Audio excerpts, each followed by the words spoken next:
Financial markets పై పట్టు సాధించాలనుకునే వాళ్ళు Revanth conduct చేసే వెబినార్ కోసం ఈ నెంబర్ కి కాల్ చేయండి.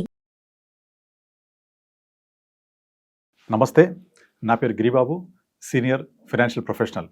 మనతో పాటు రేవంత్ చర్మల, సర్టిఫైడ్ వెల్త్ మేనేజర్ ఉన్నారు. అయితే రీసెంట్గా జరిగిన యుఎస్ ఎలక్షన్స్ మనం చూసాము. ఆ రోజు అప్పుడు మనం మాట్లాడాము. యుఎస్ ఎలక్షన్స్లో ట్రంప్ గెలిస్తే ఏమవుతుంది, మన ఇండియన్ ఎకానమీ మార్కెట్స్ ఎలా అవుతాయి, అవన్నీ కూడా మనం డిస్కస్ చేశాము.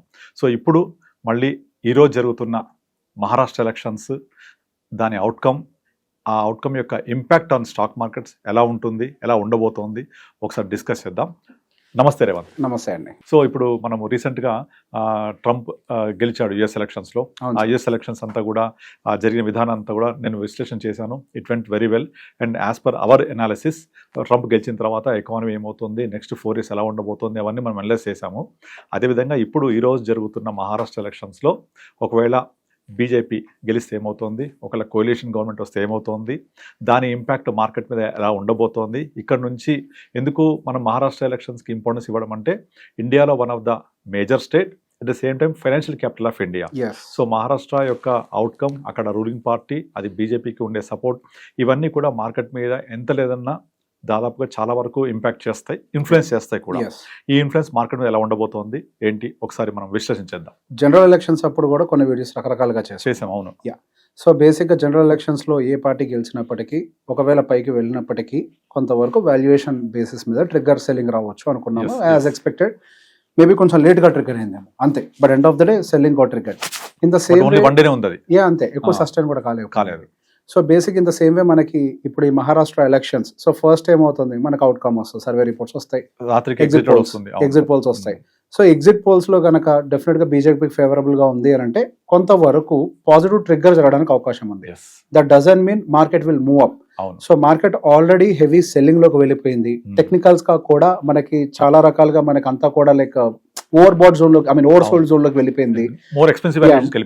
సో బేసిక్ మన రీసెంట్ గా జరిగిన సెల్లింగ్ ని దృష్టిలో పెట్టుకొని మాట్లాడేది ఏంటి అంటే, లైక్ మనకి అటు ఎఫ్ఐఎస్ మెయింటైన్ చేస్తున్నటువంటి ఎఫ్ఎన్ఓ పొజిషన్స్ అవ్వచ్చు, ప్రాప్ ట్రేడర్స్ మెయింటైన్ చేస్తున్న ఎఫ్ఎన్ఓ పొజిషన్స్ అవ్వచ్చు, ఇవన్నీ కూడా కంప్లీట్ గా బేరిష్ గా ఉన్నాయి. ఇట్లాంటి టైంలో ఒక్క పాజిటివ్ న్యూస్ ట్రిగ్గర్ అయితే షార్ట్ కవరింగ్ ర్యాలీ అనేది జరుగుతుంది.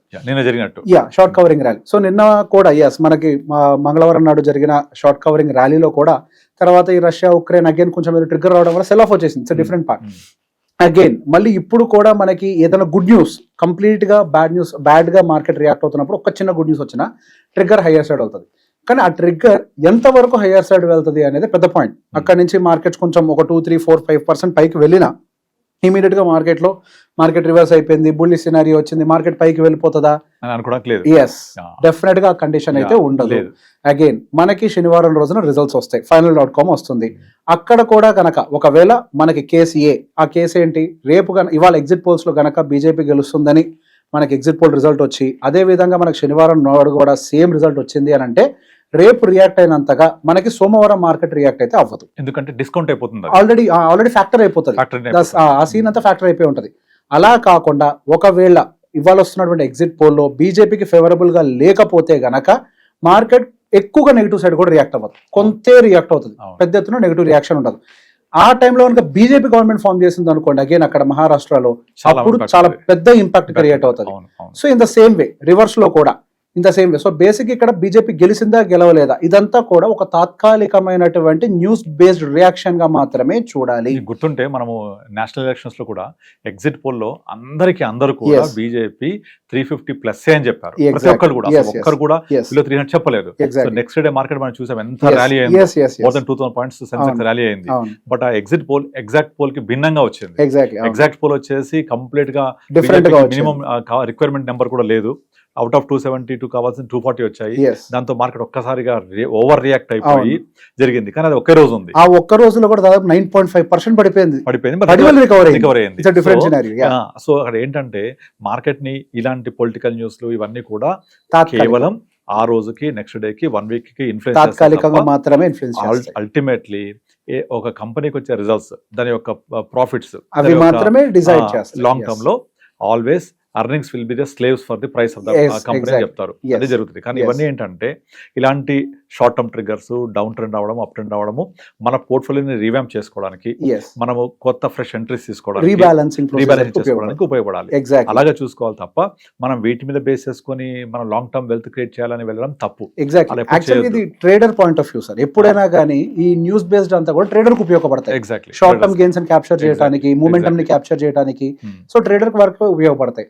అదే ఇన్వెస్టర్ పాయింట్ ఆఫ్ వ్యూలో end of the day long term. So market కి కులము, మతము, ప్రాంతము, పార్టీలతో సంబంధం లేదు. ఏ ప్రభుత్వమైనా రానివ్వండి, మార్కెట్ దాని దారిని మళ్ళీ చూసుకుంటది. చూసుకుంటాం. ఫర్ ద టైం బీయింగ్ ఏమన్నా షార్ట్ టర్మ్ రియాక్షన్స్ రావచ్చేమో కానీ లాంగర్ టర్మ్ లో మనకైతే ఎటువంటి మూమెంటం ఉండకపోవచ్చు అని అనుకుంటున్నాను. ఈవెన్ దో రేపు అంతా ఫేవరబుల్ గా జరిగి మార్కెట్ కొంత పైకి వెళ్ళినా మార్కెట్ మళ్ళీ బుల్ రైజ్ స్టార్ట్ అయిపోయింది అనే ఒక ఎగ్జంప్షన్ లో వెళ్ళకూడదు.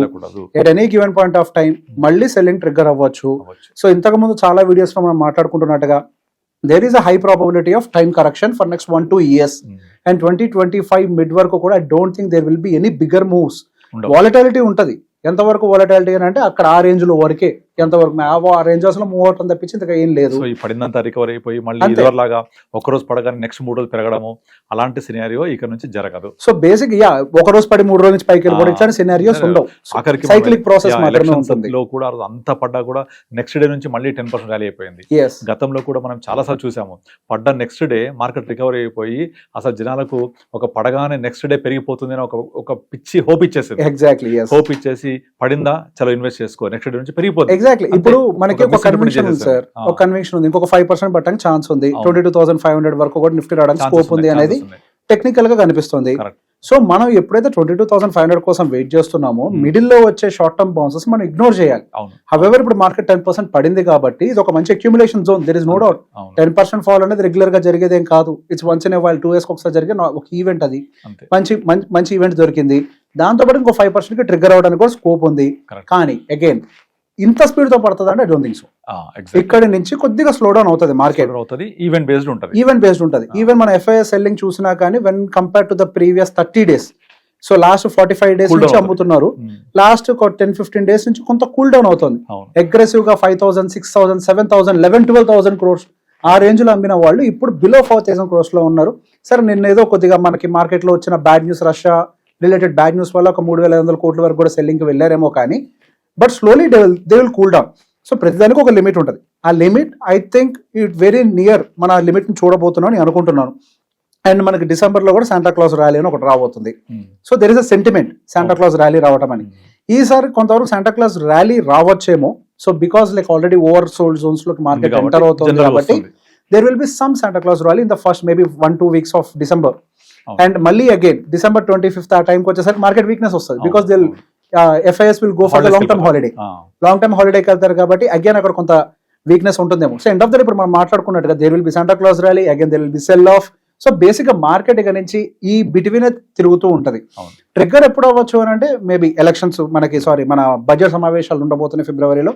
ఆ బడ్జెట్ సమావేశాల టైంలో ఉండేదాన్ని బట్టి upside trigger, downside trigger we don't know, but there will be some trigger.